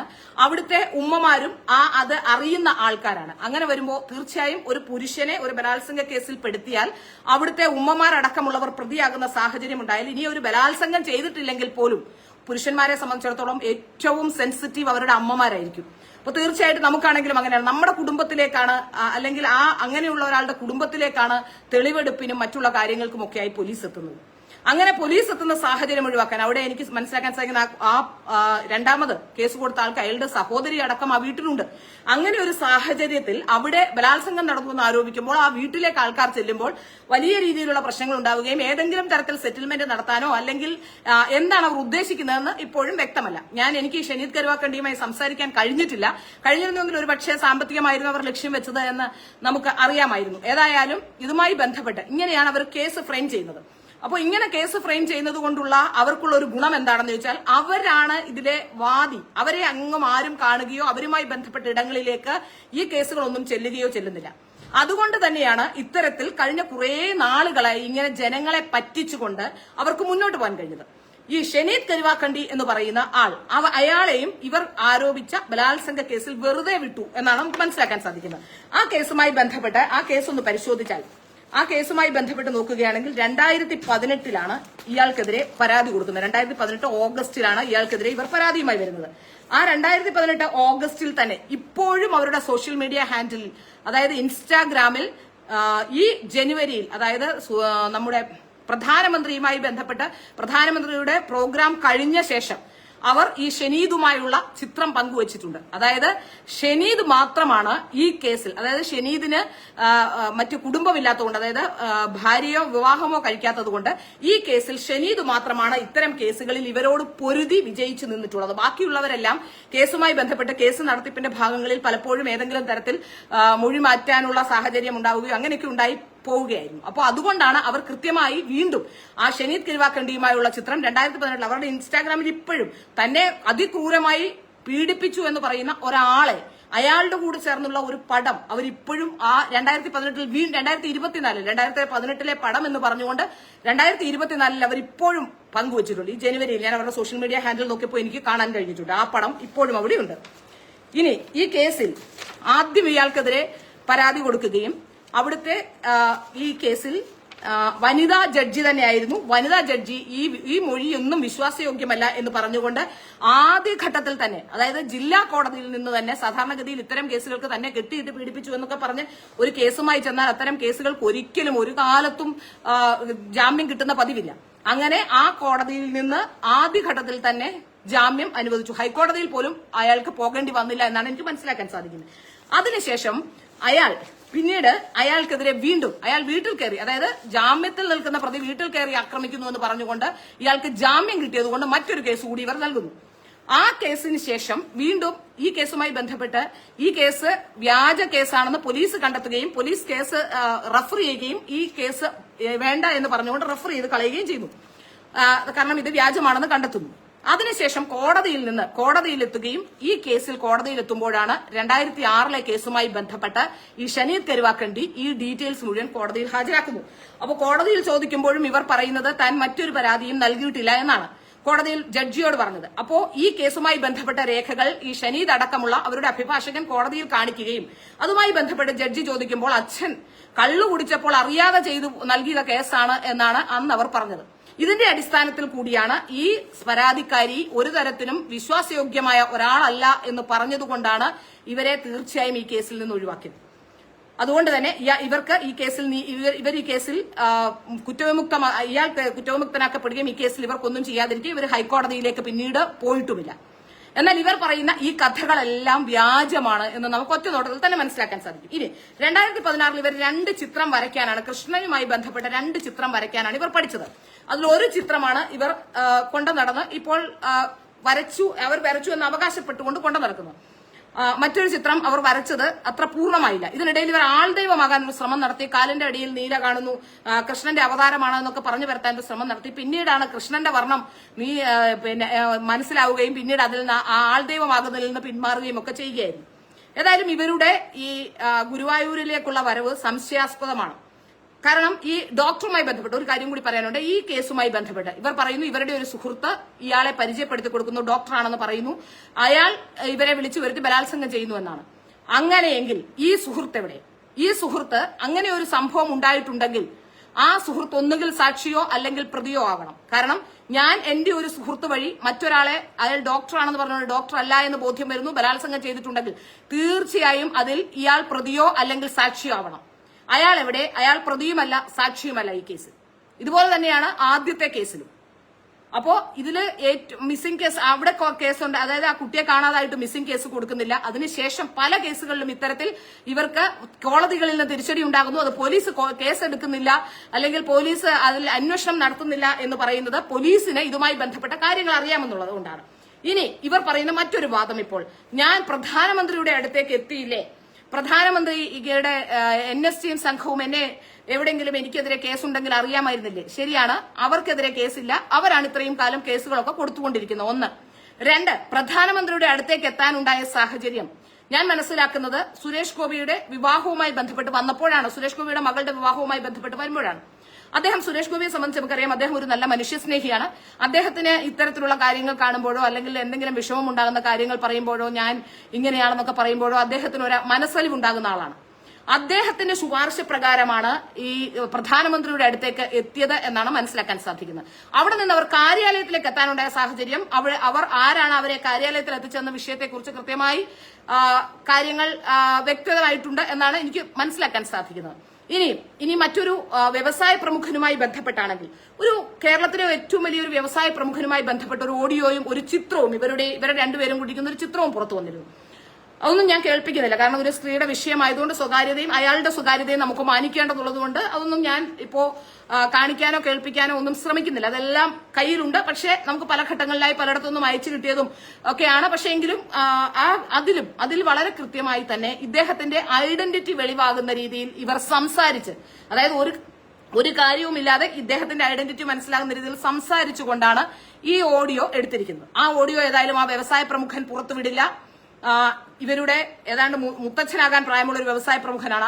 അയാൾ ഏതായാലും ആ ഓഡിയോ പുറത്തുവിടുമെന്ന് ഞാൻ വിശ്വസിക്കുന്നില്ല. തീർച്ചയായും ആ ഓഡിയോ പുറത്തു വന്നതും അവരുടെ കയ്യിൽ നിന്ന് തന്നെയാണെന്ന് നമുക്ക് സാധാരണ ആൾക്കാർക്ക് മനസ്സിലാവും. എനിക്ക് പറയാനുള്ള മറ്റൊരു കാര്യം, നിങ്ങളിപ്പോ ഈ കൃഷ്ണഭക്തി ആയതുകൊണ്ടോ ഇവർ കൃഷ്ണന്റെ ചിത്രം വരച്ചതോ ഒന്നുമല്ല എന്റെ പ്രശ്നം. അവർക്ക് ഇനിയും കൃഷ്ണന്റെ ചിത്രം വരയ്ക്കാം, അവർ കൃഷ്ണഭക്തി ആയിക്കോട്ടെ, അത് അവർക്ക് ചെയ്യാവുന്നതാണ്. അതിന് യാതൊരു തരത്തിലുള്ള പ്രശ്നങ്ങളും ഇവിടുത്തെ ഹൈന്ദവ സമൂഹം കൽപ്പിക്കുന്നില്ല. പക്ഷെ അവരുടെ പ്രശ്നം, ഈ വിഷയം ഞാൻ പറയാനുണ്ടായ സാഹചര്യം, ഇത്രയും കാലം അവർ ഈ മുസ്ലിം കമ്മ്യൂണിറ്റിയിലുള്ള, കമ്മ്യൂണിറ്റി എന്ന് എനിക്ക് പറയാതിരിക്കാൻ നിവൃത്തിയില്ലാത്തതുകൊണ്ടാണ് പറയുന്നത്, മുസ്ലിം കമ്മ്യൂണിറ്റിയിലുള്ള നിരവധി യുവാക്കളെ ഇത്തരത്തിൽ പെടുത്തി അവരുടെ കുടുംബം നശിപ്പിച്ച് പലതരത്തിലുള്ള പ്രശ്നങ്ങൾ ഉണ്ടാക്കിയ ശേഷം അവരുടെ മതവിഭാഗത്തെ കുറ്റം പറഞ്ഞുകൊണ്ട് മറ്റൊരു മതവിഭാഗത്തിലേക്ക് വരുന്നത് കൃത്യമായ രാഷ്ട്രീയ ലക്ഷ്യങ്ങളോടെയാണ് എന്ന് നിങ്ങളിലുള്ളവർ തിരിച്ചറിയണം. ഇവിടെ സംഭവിച്ചത് എന്താണെന്ന് ചോദിച്ചാൽ ഇത്തരത്തിൽ അവരുടെ മതവിഭാഗത്തെ പിന്തള്ളിക്കൊണ്ട് അവർ പറയുന്ന അവർ കൃഷ്ണഭക്തയാണ് എന്നാണ്. അവർ കൃഷ്ണഭക്തയാണെങ്കിൽ ഇപ്പോഴും അവർ ഗുരുവായൂരിലേക്ക് തട്ടമിട്ട് വരികയും അവരെ ഇന്ന് വരെ ഏതെങ്കിലും ഒരു പള്ളിയിൽ നിന്ന് വിലക്കിയതായിട്ടോ അല്ലെങ്കിൽ അവർ മറ്റൊരു മതത്തിലേക്ക് കൺവേർട്ട് ചെയ്തായിട്ടോ അല്ലെങ്കിൽ ഒന്നും നമുക്ക് ആ വിഷയത്തിലൊന്നും നമുക്കൊരു കൃത്യമായ അറിവില്ല. സാധാരണഗതിയിൽ ആരെങ്കിലും മുസ്ലിം വിഭാഗത്തിൽ നിന്ന് ആരെങ്കിലും, പ്രത്യേകിച്ച് നമുക്കറിയാം പല പുരോഗമനവാദികളായ കുട്ടികളെ പോലും മുസ്ലിം വിഭാഗത്തിൽ നിന്ന് പുറത്തു വരുമ്പോൾ അല്ലെങ്കിൽ അവരെന്തെങ്കിലും അതിനെതിരെ പറയുമ്പോൾ അവിടെ നിന്നും പലതരത്തിലുള്ള സൈബർ അറ്റാക്കുകൾ ഉണ്ടാകാറുണ്ട്. പക്ഷെ ഇപ്പോ ഇത് ഹൈന്ദവ സമൂഹം പറയുന്നു എന്നുള്ളത് കൊണ്ട് മാത്രം അവർ ഇവരെ ഏറ്റെടുക്കാൻ ഒരു ശ്രമം നടത്തുന്നുണ്ടോ എന്ന സംശയം കൂടി എനിക്കുണ്ട്. ഇനി അതിലുമപ്പുറം ചിന്തിക്കേണ്ട ഒരു പ്രധാനപ്പെട്ട വിഷയം, എന്തുകൊണ്ടാണ് ഇവർ കൃഷ്ണനെ മാത്രം തിരഞ്ഞെടുത്തത്? ഇനി ഇവർ കൃഷ്ണഭക്തയാണ്, വലിയ കൃഷ്ണഭക്തയാണ്. ഗുരുവായൂരിൽ ഇന്നലെയും അവർ ആടിത്തിമിർക്കുകയാണ് ഗുരുവായൂരെത്തി. മറ്റൊരു പ്രധാനപ്പെട്ട കാര്യം പറയാം. ഗുരുവായൂർ അമ്പലത്തിൽ അകത്തേക്ക് കയറാൻ മറ്റു മതവിഭാഗങ്ങൾക്ക് കഴിയില്ല. യേശുദാസിന് പോലും അവിടെ പോകാൻ കഴിഞ്ഞിട്ടില്ല. യഥാർത്ഥത്തിൽ യേശുദാസിനെ പോലുള്ളവർ ഒരുപക്ഷെ കൃഷ്ണൻ യേശുദാസിനെ പുറത്തു വന്ന് കാണുമെന്ന് വിശ്വസിക്കുന്ന ഒരാളാണ് ഞാൻ. യേശുദാസ് ആ നടക്കലേക്ക് എത്തിയാൽ പുറത്തേക്ക് ഇറങ്ങി വന്ന് കാണുമെന്ന് ചിന്തിക്കുന്ന ഒരാളാണ് ഞാൻ. അത്രയ്ക്ക് യേശുദാസിനോ അത്രയ്ക്ക് ഒരു ഗാനങ്ങളിലൂടെ അദ്ദേഹം കൃഷ്ണഭക്തി ഉണ്ട് എന്ന് തെളിയിച്ചിട്ടുള്ള ഒരാൾ കൂടിയാണ്. അപ്പോൾ ഇവർ പറയുന്ന ഇവർ വലിയ കൃഷ്ണഭക്തയാണെന്നാണ്. ഒരു ദിവസം ഞാൻ മറ്റൊരു വീഡിയോ കാണാനിടയായി. മധ്യ തിരുവിതാംകൂറിലെ ഒരു ക്ഷേത്രത്തിൽ ഇവർ പോകുന്നു. അതും ഒരു കൃഷ്ണന്റെ ക്ഷേത്രമാണ്, വളരെ പ്രശസ്തമായ ഒരു ക്ഷേത്രമാണ്. ആ ക്ഷേത്രത്തിലേക്ക് അവർ അവിടുത്തെ ഭാരവാഹികൾ വിളിച്ചിട്ട് അവിടേക്ക് ചെല്ലാൻ പറയുന്നു. അപ്പൊ അവർ പറയുന്ന ഒരു കാര്യം, ആ വീഡിയോയിൽ ഒരു വീഡിയോ കാണുന്നുണ്ട്. ആ വീഡിയോയിൽ അവർ പറയുന്ന ഒരു കാര്യം, എനിക്ക് ഗുരുവായൂരിലെ കണ്ണനെ കാണാൻ പറ്റാത്തത് കൊണ്ട് ഞാൻ ഇവിടേക്ക് വന്നു എന്നാണ്. എനിക്ക് അവർ പറയുന്ന പോലെ സംസാരിക്കാൻ അറിയില്ല, അത്ര സോഫ്റ്റ് അല്ല ഞാൻ, അതുകൊണ്ട് സോഫ്റ്റായി സംസാരിക്കാൻ അറിയത്തില്ല. അതൊരു വലിയ പരാജയമാണ്. പക്ഷെ എങ്കിൽ പോലും ആ പരാജയത്തെ ഞാൻ ഉൾക്കൊള്ളുന്നു. എനിക്ക് കുഴപ്പമില്ല, ഞാൻ ഇങ്ങനെയൊക്കെ സംസാരിച്ചാൽ മതി എന്നാണ് എന്റെ. അതുകൊണ്ട് ഞാൻ ഒരു വലിയ പ്രശ്നകാരിയാന്നൊക്കെ നിങ്ങൾക്ക് തോന്നാം, പക്ഷെ അങ്ങനെയല്ല കേട്ടോ. എനിക്ക് സോഫ്റ്റായി സംസാരിക്കാൻ അറിയില്ല, അത് ശീലത്തിൽപ്പെടുന്നില്ല, അതുകൊണ്ടാണ്. അപ്പോ അവർ പറയുന്നത് ഗുരുവായൂരിലെ കണ്ണനെ എനിക്ക് കാണാൻ പറ്റാത്ത കൊണ്ട് എനിക്ക് ഇവിടുത്തെ കണ്ണനെ കാണാൻ പറ്റിയെന്നാണ്. ഞാൻ ആ വിഷയവുമായി ബന്ധപ്പെട്ട ഒരു അന്വേഷണം നടത്തിയപ്പോ ഈ കൃഷ്ണഭക്ത 20,000 രൂപയുണ്ടെങ്കിൽ മാത്രമേ ആ ക്ഷേത്രത്തിലേക്ക് അവിടെ ചെല്ലാൻ പറ്റുകയുള്ളൂ എന്നാണ് പറഞ്ഞത്. അവർ വിചാരിച്ചു കൃഷ്ണഭക്തി ആയതുകൊണ്ട് വിളിച്ചൊന്ന് ഇവരെ ഒന്ന് സ്വീകരിക്കാം, ഇവർക്കൊരു പൊന്നാടയൊക്കെ അണിയിച്ച് വിടാമെന്ന് വിചാരിച്ചപ്പോ 20,000 രൂപ തന്നാൽ മാത്രമേ, അതായത് അവർ തന്നെ പിന്നീട് ഒരു സ്പോൺസറെ കണ്ടെത്തുകയും 20,000 രൂപ നൽകിയ ശേഷമാണ് ഈ കൃഷ്ണഭക്ത മധ്യ തിരുവിതാംകൂറിലെ ക്ഷേത്രത്തിലെത്തി തൊഴുതിട്ടുള്ളത്. അവിടെ ഭയങ്കര പ്രകടനമാണ്. ആ വീഡിയോ ഒക്കെ കാണുന്നത്. അതിൽ ഇവരുടെ ഇൻസ്റ്റയിൽ ആ വീഡിയോ, നിരവധി വീഡിയോകൾ ഇൻസ്റ്റയിൽ അവരുടെ ഇട്ടിട്ടുണ്ട്. ഞാൻ ഈ കണ്ണനെ കാണാൻ വന്നതാണ്, കണ്ണൻ എന്നെ വിളിച്ചതാണ്, കണ്ണന്റെ അടുത്തേക്ക് വന്നതാണ് എന്നൊക്കെ പറഞ്ഞുകൊണ്ട്.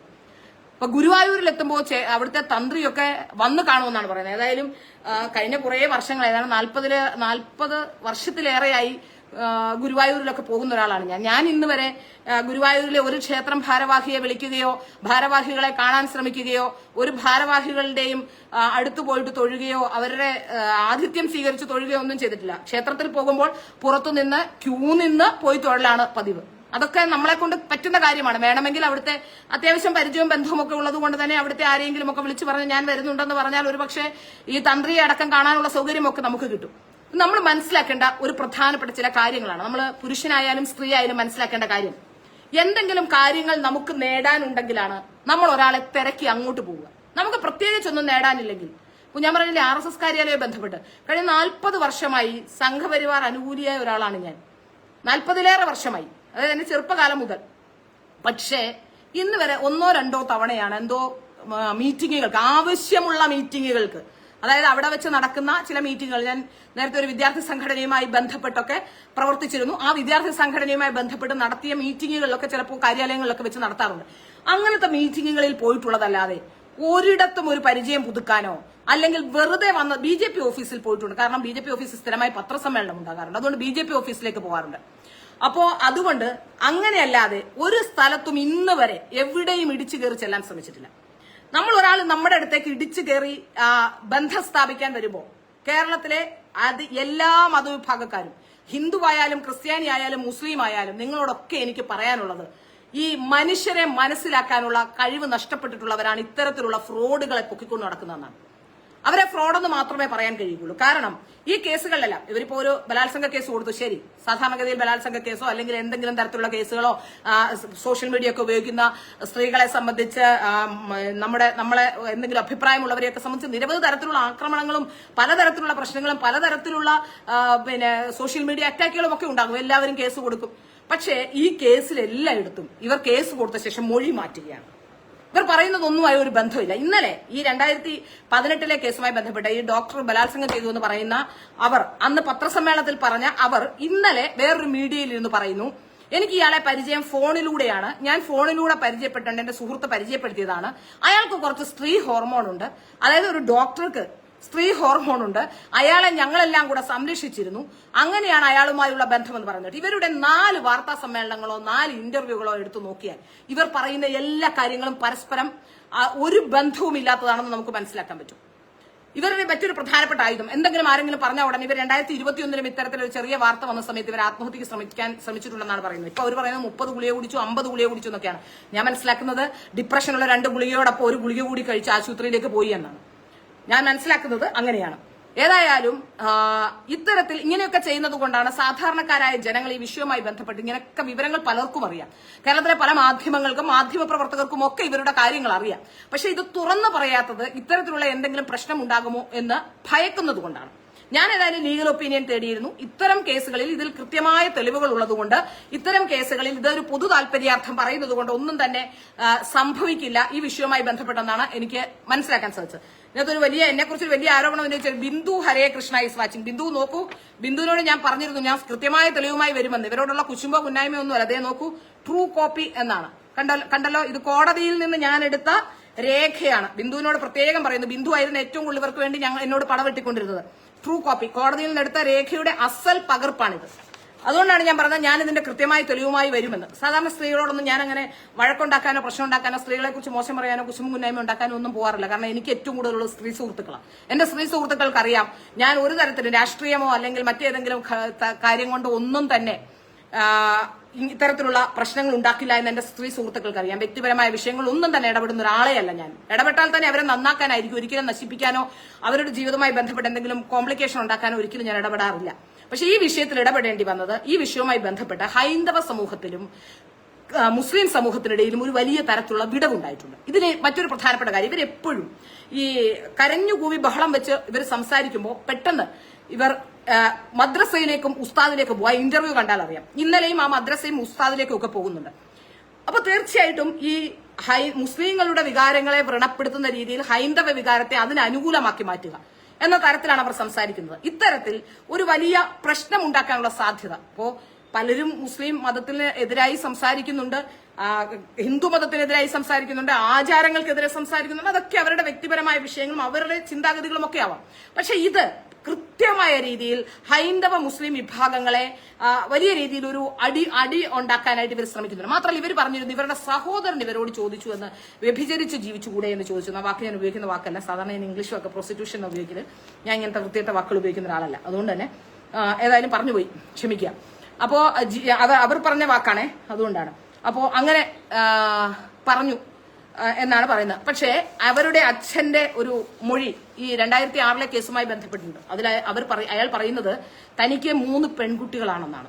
അപ്പോ ഈ സഹോദരൻ എന്ന് പറയുന്ന ഇവർ പറഞ്ഞ സഹോദരൻ പറഞ്ഞു ഇങ്ങനെ കൃഷ്ണചിത്രം വരയ്ക്കുന്നത് കൊണ്ടാണ് തനിക്ക് ഇന്ന് വരെ നേരിട്ടുള്ള എല്ലാ പ്രശ്നങ്ങളും എന്ന് പറഞ്ഞു വെക്കാൻ ശ്രമിച്ചത്. ഇതൊരു സ്പർദ്ധയുണ്ടാക്കാനുള്ള ശ്രമം തന്നെയാണ്. അത് മാത്രമല്ല ഇനി ഹൈന്ദവ കമ്മ്യൂണിറ്റിയുടെ ഈ RSSകാരും BJPക്കാരും ഹൈന്ദവരുമായിട്ടുള്ള ആൾക്കാരെല്ലാം ഇപ്പൊ പലതട്ടിലായി ഈ വിഷയത്തിൽ.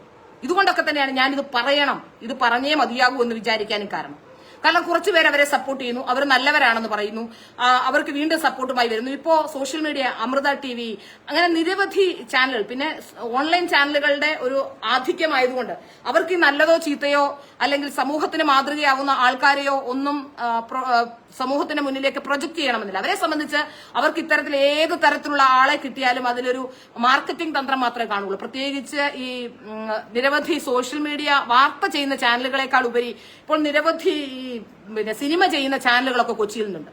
അപ്പൊ ഇന്നലെയും ഒരു ഇന്റർവ്യൂ അത്തരത്തിൽ കണ്ടു. കൃഷ്ണഭക്തി കൊണ്ട് ഇങ്ങനെ ആറാടുന്ന കൃഷ്ണഭക്ത. എനിക്ക് മറ്റൊരു സംശയം കൂടി ചോദിച്ചോട്ടെ. ഈ ക്ഷേത്രങ്ങളിൽ സ്ഥിരമായി പോകുന്ന ഒരാളാണ് കൃഷ്ണഭക്ത എന്ന് പറയും. എങ്കിൽ ഈ കൃഷ്ണഭക്ത പോകുന്നിടത്തൊക്കെ എന്തിനാണ് ഈ വീഡിയോ എടുത്ത് റീൽസ് ഇട്ടുകൊണ്ട് നടക്കുന്നത്? ഗുരുവായൂർ കണ്ണനോടുള്ള ഇന്നലെ 3 or 4 ലൈവ് ഗുരുവായൂരിലിരുന്ന് എന്നെ ഗുരുവായൂർ കണ്ണൻ രക്ഷിച്ചു. 1 മാസത്തിന് ശേഷമാണ് താൻ ഗുളിക കഴിച്ചതിന്റെ ആധിക്യം, അതിന്റെ ഒരു അസ്ഥിത ഉണ്ടായത്. താൻ ആശുപത്രിയിലായിരുന്നു. ഞാൻ വരില്ല കണ്ണ എന്ന് വിചാരിച്ചു. അങ്ങനെ ആരെ ബോധിപ്പിക്കാനും ആരെ പറ്റിക്കാനുമാണ് നിങ്ങൾ ഈ കൃഷ്ണഭക്തി പറഞ്ഞുകൊണ്ട് ഗുരുവായൂരിലേക്ക് വരുന്നത്?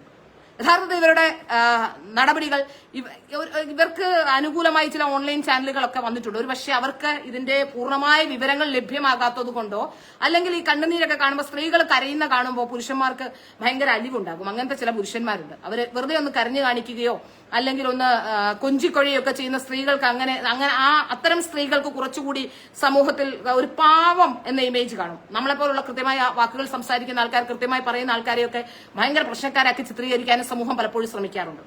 അതുകൊണ്ട് തന്നെയാണ് ഞാൻ പറയുന്നത്, ഈ കരച്ചിലും, അതായത് വന്ന് സോഷ്യൽ മീഡിയയുടെ മാധ്യമങ്ങളുടെ മുന്നിലൊക്കെ വന്ന് കരഞ്ഞു വിളിച്ചു പറഞ്ഞപ്പോൾ എല്ലാവരും ഈ വിഷയം വിട്ടതാണ്. പിന്നെയും ഇവർ വീണ്ടും കൃഷ്ണഭക്തി പറഞ്ഞുകൊണ്ടും പറഞ്ഞതെല്ലാം കള്ളമാണെന്നും തന്റെ ഭാഗം ന്യായീകരിക്കാനും ഒക്കെ വന്നപ്പോഴാണ് ഇത് കൂടുതൽ അന്വേഷണത്തിലേക്ക് പോകേണ്ടതുണ്ട്, അല്ലെങ്കിൽ ഇതിലൊരു ശരിയുണ്ടോ എന്ന ചോദ്യം പോലും ഉണ്ടായത്. പലപ്പോഴും സോഷ്യൽ മീഡിയയിൽ ഇത്തരത്തിലുള്ള നിരവധി പേർ വരുന്നുണ്ട്. പക്ഷേ ഞാൻ പറയുന്ന അവർ വ്യക്തിപരമായി ഒരാൾ ചെയ്യുന്ന കാര്യങ്ങൾ അവർ ചെയ്ത് ജീവിക്കുന്നതിന്, ഇപ്പോൾ അവർ ചിത്രം വരയ്ക്കുന്നതിനെ ഞാൻ എതിർക്കുന്നില്ല. അവർക്ക് ഒരേ ഒരു ചിത്രമേ വരയ്ക്കാൻ അറിയുള്ളൂ. അവിടെയാണ് സംശയം ജനിപ്പിക്കുന്നത്. അവർ പറയുന്നു അവരൊരു ചിത്രം. ഇനി ഇതൊക്കെ പോട്ടെ, ഞാൻ അവരെ വളരെ സാഹൂതം കഴിഞ്ഞ ദിവസങ്ങളിലൊക്കെ വീക്ഷിച്ചു. വയനാടുമായി ബന്ധപ്പെട്ട്, വയനാട് കോഴിക്കോടിന് ഏറ്റവും അടുത്തുള്ള സ്ഥലമാണ്. വയനാടുമായി ബന്ധപ്പെട്ട് ഇത്രയും പ്രശ്നം നടക്കുമ്പോഴും അവർ സോഷ്യൽ മീഡിയയിൽ ആടിപ്പാടി റീൽസുകൾ ഇടുകയായിരുന്നു. കേരളത്തിലെ വേറെ ഒരു സോഷ്യൽ മീഡിയ ഹാൻഡിലുകളും ഞാൻ കണ്ടിട്ടില്ല അത്തരത്തിലൊരു പെരുമാറ്റം. എല്ലാവരും നിശബ്ദരായി വയനാടിന് വേണ്ടി അവിടുത്തെ പ്രശ്നങ്ങളെ കുറിച്ച് സംസാരിക്കുമ്പോൾ അവർ മാത്രം വയനാടിന് വേണ്ടി ഒരു വാക്കുപോലും അവർ സംസാരിക്കാതെ അവർ വളരെ കൃത്യമായി തന്നെ, അത് സാധാരണഗതിയിൽ വയനാട് നമ്മളിപ്പോ പറയാം, നമുക്ക് ഈ സാമൂഹ്യ പ്രതിബദ്ധത കുറവുള്ള, പക്ഷെ സാമൂഹ്യ പ്രതിബദ്ധത കുറവുള്ളവരാണെങ്കിലും ഇത്രയും വലിയ ദുരന്തം നമ്മുടെ കേരളത്തിൽ ഇത്രയും വലിയ ദുരന്തം ഉണ്ടായിട്ടേയില്ല. ഏറ്റവും വലിയ ദുരന്തം ഉണ്ടാകുമ്പോൾ നമ്മളെ കൊണ്ട് കഴിയാവുന്നത്, അതിപ്പോ പ്രളയകാലത്തൊക്കെ ചെങ്ങന്നൂർ എന്റെ സ്ഥലമാണ് ചെങ്ങന്നൂർ. അപ്പോൾ പ്രളയം ഉണ്ടായ സമയത്തൊക്കെ ഏതാണ്ട് ഒരു ദിവസവും എനിക്ക് ഉറങ്ങാൻ കഴിയുമായിരുന്നില്ല. എന്റെ വീടിന്റെ അവിടെ സേഫാണ്, എന്റെ വീടിന്റെ അവിടെ വെള്ളം കയറുന്ന സ്ഥലമല്ല. പക്ഷെ എങ്കിൽ പോലും ഏതാണ്ട് 1.5-2 ആഴ്ച ഈ പ്രളയമുണ്ടായ സമയത്ത് കുത്തിയിരുന്ന് സോഷ്യൽ മീഡിയ വഴി നമ്മൾ വീട്ടിലിരുന്ന് കോർഡിനേറ്റ് ചെയ്ത് അവസാനം എന്റെ കണ്ണിന് ചെറിയ പ്രശ്നം ഉണ്ടാകുന്ന സാഹചര്യത്തിലേക്ക് പോലും പോയി. പിന്നീട് ട്രീറ്റ്മെന്റ് എടുത്താണ് അത് മാറി. കണ്ണ് വെട്ടും എന്നതിന് പ്രശ്നമുണ്ടായിരുന്നു. കുറെ നാളത്തേക്ക് ഇങ്ങനെ വെട്ടി ഉറക്കമില്ലാതെ വരുമ്പോൾ. അപ്പൊ സാധാരണഗതിയിൽ നമ്മളൊക്കെ സാമൂഹ്യ പ്രതിബദ്ധതയുള്ളവർ ചെയ്യുന്ന പണി അതല്ലേ. പക്ഷെ അവരെ സംബന്ധിച്ചിടത്തോളം സാമൂഹ്യ പ്രതിബദ്ധതയോ ഭക്തിയോ ഒന്നും തന്നെയല്ല. ഇനി അവരുടെ സ്വത്ത് സംബന്ധിച്ച വിവരങ്ങൾ, ഇവരെത്രമാത്രം സ്വത്തുണ്ടാക്കിയിട്ടുണ്ട് എന്നതിനെ സംബന്ധിച്ചുള്ള വിവരങ്ങളൊക്കെ ഇനി പുറത്തു വരാനിരിക്കുന്നതേ ഉള്ളൂ. ബാക്കിയുള്ള കേസുകൾ, ഡീറ്റെയിൽസ്, അങ്ങനെ നിരവധി കാര്യങ്ങൾ, നിരവധി വിഷയങ്ങൾ. ഞാൻ പറയില്ല, ഇത് ഇത്രയധികം ഡീറ്റെയിൽസ് എന്റെ കയ്യിൽ ട്രൂ കോപ്പി, ഇത്രയും അധികം ഡീറ്റെയിൽസ് ഉണ്ട്. ഇനി അതുകൂടാതെ എന്റെ ഫോണിലടക്കം ഇതുമായി ബന്ധപ്പെട്ട് ഇത്രയൊക്കെ ഒരു ലൈവിൽ ഇത്രയൊക്കെ പറയാൻ, ഇനി കൂടുതൽ പറഞ്ഞാൽ ആൾക്കാർക്ക് ഇത് ദേ കണ്ടോ, എന്റെ ഫോണിൽ നോക്കിയാൽ ദേ നോക്കൂ, ഇത് മുഴുവൻ ഇതുമായി ബന്ധപ്പെട്ട രേഖകളാണ്. എല്ലാ രേഖകളും, മുഴുവൻ രേഖകളും ഇതുമായി ബന്ധപ്പെട്ട് എന്റെ കയ്യിലുണ്ട്.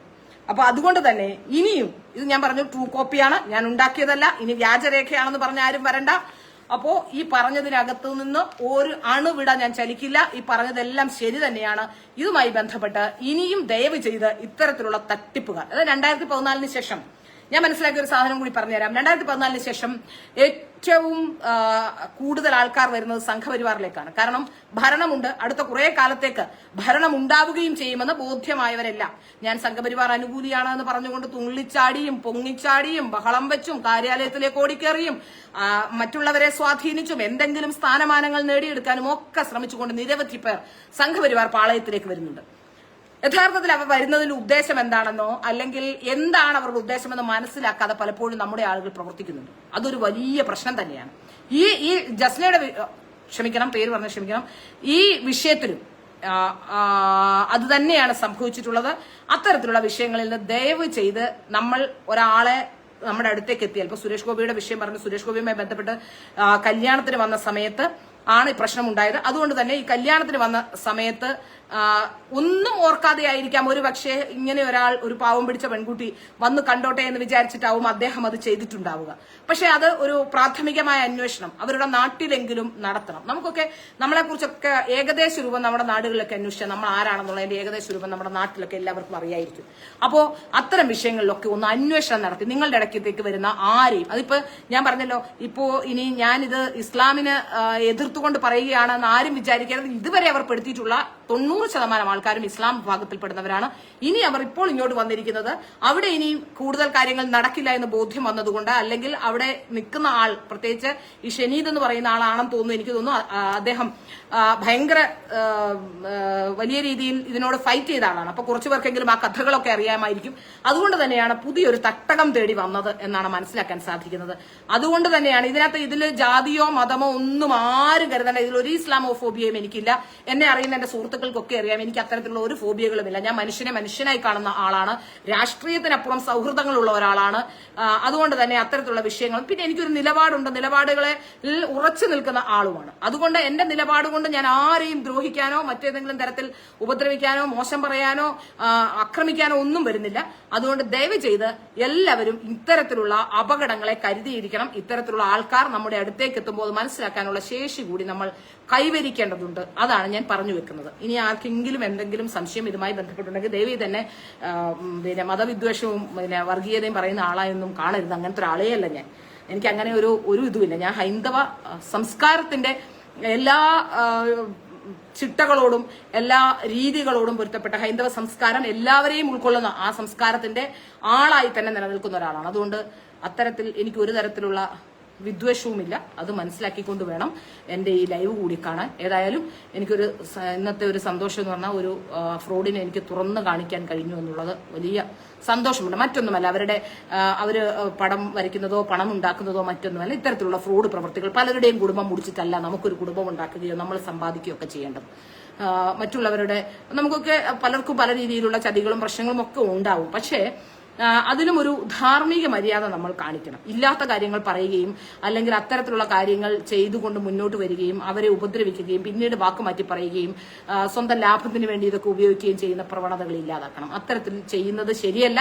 അതുകൊണ്ടാണ് ഇത്രയും വിഷയങ്ങൾ ഇപ്പോൾ പറയേണ്ടി വന്നത്. പറഞ്ഞ കാര്യങ്ങളെല്ലാം ശരിയാണ്. അതുമായി ബന്ധപ്പെട്ട എല്ലാ തെളിവുകളും എന്റെ കയ്യിലുണ്ട്. അതുകൊണ്ട് ഏതായാലും ഇന്ന് എന്റെ ലൈവ് ഞാനിവിടെ അവസാനിപ്പിക്കുകയാണ്. നിങ്ങൾക്ക് ആർക്കെങ്കിലും എന്തെങ്കിലും ചോദിക്കാനോ പറയാനൊക്കെ ഉണ്ടെങ്കിൽ ചോദിക്കാൻ പറയാം. ഞാൻ അതിന് മറുപടി പറയാം. എവിടെയെങ്കിലും സംശയമുണ്ടെങ്കിൽ. ഞാൻ പറഞ്ഞില്ലേ, ആദ്യത്തെ കേസിൽ മിസ്സിംഗ് കേസ് കൊടുത്തിട്ടില്ല, അവിടെ ഒരു സംശയമുണ്ട്. രണ്ടാമത്തെ കേസിൽ ഈ പറയപ്പെടുന്ന സുഹൃത്തെന്ന് പറയുന്ന ഒരാളുടെ പേര് പറയുന്നുണ്ട്. അങ്ങനെ ഒരാളുണ്ടോ? ആ ആൾ എവിടെയാണ്? അയാൾ സാക്ഷിയാണോ? അയാൾ പ്രതിയാണോ? ഇതൊന്നുമില്ല. വെറുതെ ഒരു കേസ് അങ്ങ് കൊടുത്തിരിക്കുകയാണ്. അപ്പൊ അതുകൊണ്ട് തന്നെയാണ് കോടതിയിൽ ഈ കേസുകളൊക്കെ വിട്ടുപോകുന്നത്. അല്ല പോലീസിന്റെ അന്വേഷണത്തിൽ പോലീസ് മൊഴിയെടുക്കാത്തത് കൊണ്ടോ അല്ലെങ്കിൽ ഇതിലൊന്നും പിന്നെ കഴമ്പില്ലാത്തത് എന്ന് ബോധ്യം വന്നിട്ട്, പോലീസിന് ബോധ്യം വന്നിട്ടായിരിക്കും ഒരു പക്ഷെ പോലീസ് അതിൽ കേസ് എടുക്കാത്തത്. നിരവധി കേസുകൾ. എന്താ വിഷയം എന്ന് ചോദിക്കുന്നു. അത് ഇച്ചിരി മുമ്പിലൊക്കെ കേട്ടാൽ അറിയാം. ഇനി അത് മൊത്തം കൂടി പറയാൻ പറ്റില്ല. അതുകൊണ്ട് ക്ഷമിക്കുക. ഒന്നുകൂടി എന്നോടൊരാൾ ചോദിക്കുന്നു, ചന്ദ്രശേഖരൻ, കണ്ണ് കാണില്ല ഇത്രയും കേട്ടോ, അതുകൊണ്ടാണ്. ചന്ദ്രശേഖരൻ മഠത്തിൽ ഈ ലൈവ് മൊത്തം കേട്ടാൽ മനസ്സിലാക്കാൻ കഴിയും. നിരവധി കേസുകൾ നൽകിയിട്ടുണ്ട്. ഇതിൽ 2-3 കേസുകൾ, ദേവൻ പ്രഭു, നിരവധി കേസുകൾ നൽകിയിട്ടുണ്ട്. അതിൽ 2-3 കേസിന്റെ ബലാത്സംഗ കേസിന്റെ ഡീറ്റെയിൽസ് കിട്ടുക അത്ര എളുപ്പമല്ല. കാരണം ഈ കേസുകളൊന്നും പുറത്തങ്ങനെ കിട്ടാനുള്ള സാധ്യതകളില്ല. ഇത് നമുക്ക് കേസ് നമ്പർ ഒക്കെ അറിയുകയാണെങ്കിൽ മാത്രമേ ഇതിന് സംബന്ധിച്ച് എടുക്കാൻ പറ്റൂ. സൈറ്റിലൊന്നും അപ്ഡേറ്റ് ചെയ്യുന്നില്ല. ബാക്കി കേസിന്റെ ഡീറ്റെയിൽസ് ഒക്കെ സാധാരണഗതിയിൽ സൈറ്റുകളിലൊക്കെ അപ്ഡേറ്റഡ് ആയിരിക്കും. ഞാൻ ഇനി വിഷയവുമായി ബന്ധപ്പെട്ട് വക്കീലന്മാരോടൊക്കെ ചോദിച്ചു. അപ്പോൾ അവർ പറഞ്ഞു ഇത് പറയാൻ പറ്റുമോ എന്ന് ചോദിച്ചു. കേസൊക്കെ വെറുതെ വിട്ടതാണ്. പ്രത്യേകിച്ച് ഇവർക്ക് വിശ്വാസ്യതയില്ലാത്ത ആളാണെന്ന് കോടതി പോലും കണ്ടെത്തിയത് കൊണ്ട് ഇത് പറയുന്നത് കൊണ്ട് പ്രശ്നമൊന്നുമില്ല. ഇത് കേസ് നമുക്ക് കേസുണ്ടാവുന്ന എല്ലാവരും വിചാരിക്കുന്നത് അങ്ങനെയാണ്. നമുക്ക് കേസുണ്ടാവും എന്ന് വിചാരിച്ചാണ് പലപ്പോഴും പലരും ഇതൊക്കെ പറയാതിരിക്കുന്നത്. അതിനുള്ള ഇതൊന്നുമില്ല. കാരണം കോടതി തന്നെ പറഞ്ഞിട്ടുണ്ട്. ഇവരുടെ തട്ടിപ്പ് ആദ്യം പുറത്തു കൊണ്ടുവന്നത് ABC മലയാളം എന്ന് പറയുന്ന ചാനലിലെ ധനുഷ് എന്ന് പറയുന്ന ഒരു പയ്യനായിരുന്നു. പിന്നീട് അവരെന്തോ സംഭവിച്ചു എന്ന് മനസ്സിലാവുന്നില്ല. പിന്നീട് അവരൊന്ന് മാറ്റി പറയുന്ന, അതായത് മോശക്കാരിയാണെന്നോ അല്ലെങ്കിൽ ഇങ്ങനത്തെ കാര്യങ്ങളെ കുറിച്ചല്ല.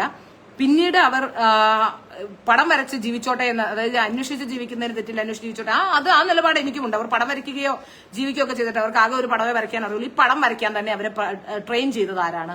എന്തുകൊണ്ടാണ് കൃഷ്ണന്റെ പടം വരയ്ക്കാൻ മാത്രം അവരെ ട്രെയിൻ ചെയ്തത്? ഇങ്ങനത്തെ വിഷയങ്ങൾ കൂടി നമ്മൾ ഒന്ന് മനസ്സിലാക്കേണ്ടതുണ്ട്. അവിടെയാണ് സംശയങ്ങൾ ജനിപ്പിക്കുന്നത്. മാത്രമല്ല അതിനുശേഷം അവർ വന്ന വഴികൾ, ആ വഴികൾ നോക്കിയാൽ നമ്മൾ നേരെ ഇവിടേക്ക് എത്തുന്നു, ഗുരുവായൂരിലേക്ക് എത്തുന്നു. ഗുരുവായൂരിൽ നിന്ന് അവർ നേരെ സുരേഷ് ഗോപിയിലേക്ക് എത്തുന്നു. സുരേഷ് ഗോപിയുടെ ഇലക്ഷൻ ടൈമിൽ അവിടെ നിന്ന് അവർ പ്രവർത്തിക്കുന്നു. അതിനുശേഷം അവിടെ നിന്നും പ്രധാനമന്ത്രിയുടെ അവിടേക്ക് എത്തുന്നു, അവിടെ നിന്നും കാര്യാലയത്തിലേക്ക് എത്തുന്നു. ഇങ്ങനെ വിവിധ തരത്തിൽ അവർ ഇങ്ങനെ ഒരു വളരെ കൃത്യമായ പാറ്റേൺ. ഗുരുവായൂർ എത്തുന്നു. ഗുരുവായൂര് തന്ത്രിയുടെ കയ്യിൽ നിന്ന് വിഷു കൈനീട്ടം വാങ്ങുകയും തന്ത്രിയുടെ മുറിയിലേക്കൊക്കെ പോകാനും ഒക്കെയുള്ള സ്വാതന്ത്ര്യം നേടിയെടുക്കുന്നു. ഇതൊക്കെയാണ് സംശയം ജനിപ്പിക്കേണ്ട കാര്യം. പറഞ്ഞില്ലേ, ഞാനൊന്നും ഇദ്ദേഹത്തെ ഈ ടിവിയിലൊക്കെ കണ്ടിട്ടുള്ള, നേരിട്ട് കണ്ടിട്ട് പോലും ഇല്ല ഈ ഗുരുവായൂരെ തന്ത്രിയെ ഞാനൊന്നും ഇത്രയും വർഷമായിട്ടും. അതുകൊണ്ടാണ് അതുകൊണ്ട് എനിക്ക് കുശുമ്പുണ്ടെന്നല്ല കേട്ടോ, അങ്ങനെ ഞാൻ പറയുകയാണ്. ഇത്രയും വർഷം 40 വർഷമായിട്ട് പോയിട്ട് പോലും കണ്ടിട്ടില്ല. അതുകൊണ്ട് പറഞ്ഞതാണ്, മറ്റൊന്നും കൊണ്ടല്ല. എനിക്ക് കാണാൻ ആവശ്യവുമില്ല. അമ്പലത്തിൽ പോകുന്ന ഞാൻ കൃഷ്ണനെ കാണാനാണ്. അവിടെ നിന്ന് ഗുരുവായൂരപ്പനെ കാണുന്നു, ഗുരുവായൂരപ്പനെ തൊഴുന്നു, ഗുരുവായൂരിൽ നിന്ന് തിരിച്ചു വരുന്നു. അല്ലാതെ അവിടെ ആരെയും പ്രത്യേകിച്ച് എനിക്ക് കാണേണ്ട കാര്യങ്ങളില്ലാത്തതുകൊണ്ട് ഞാൻ അവിടെ ആരെയും അന്വേഷിക്കാറുമില്ല. അത് വേറെ കാര്യം. പ്രത്യേകിച്ച് എന്തെങ്കിലും നേടാനുള്ളവരാണ് ഇങ്ങനെ ഓടിക്കേറി എല്ലായിടത്തും വന്ന് എല്ലാവരുമായിട്ട് ബന്ധം സ്ഥാപിക്കാനും ഒക്കെ ശ്രമിക്കുന്നത്. അതൊന്ന് മനസ്സിലാക്കി ആൾക്കാർ പെരുമാറണം എന്നുള്ളതാണ് എനിക്ക് പറയാനുള്ളത്. ഏതായാലും ഇത്രയും കാര്യം പറയാൻ കഴിഞ്ഞതിൽ, അത്രയും വിവരങ്ങൾ എനിക്ക് എൻ്റെ കയ്യിലുണ്ടായിരുന്നത് കൊണ്ടാണ്. അതിന്റെ തെളിവുകളെല്ലാം ഉണ്ട്. സൗമ്യ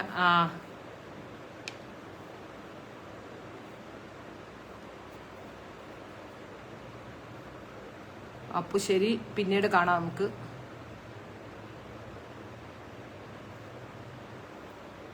എൻ്റെ ഒരു പഴയ ഫ്രണ്ട് വന്നിട്ടുണ്ട്, അമ്പിളി. ഞാൻ വിളിക്കാമേ നിന്നെ. ജിജേഷ് നെല്ലി വീട്ടിൽ വച്ച്.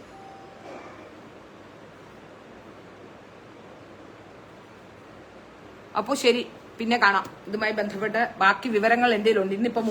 ഞാനിപ്പോ 3 കേസിന്റെ കഥ പറഞ്ഞു. ഇനിയുണ്ട്. അത് ഓരോന്നോരോന്നായിട്ട് പഠിച്ചിട്ട് വരാം. ഒരുപാട് പഠിക്കാനുണ്ട്. അത്രയധികം കേസുകളുണ്ട്. കാരണം 2006 മുതൽ 2024 വരെയുള്ള ഏതാണ്ട് ഒരു 10-18 വർഷത്തെ കേസുകളാണ് പഠിക്കാനുള്ള, ചില്ലറയല്ല പഠിക്കാനുള്ളത്. അതുകൊണ്ടാണ്. ഓക്കെ, എന്നെയും വിളിക്കണം. സൗമ്യ വിളിക്കാം, ഉറപ്പായും വിളിക്കാം.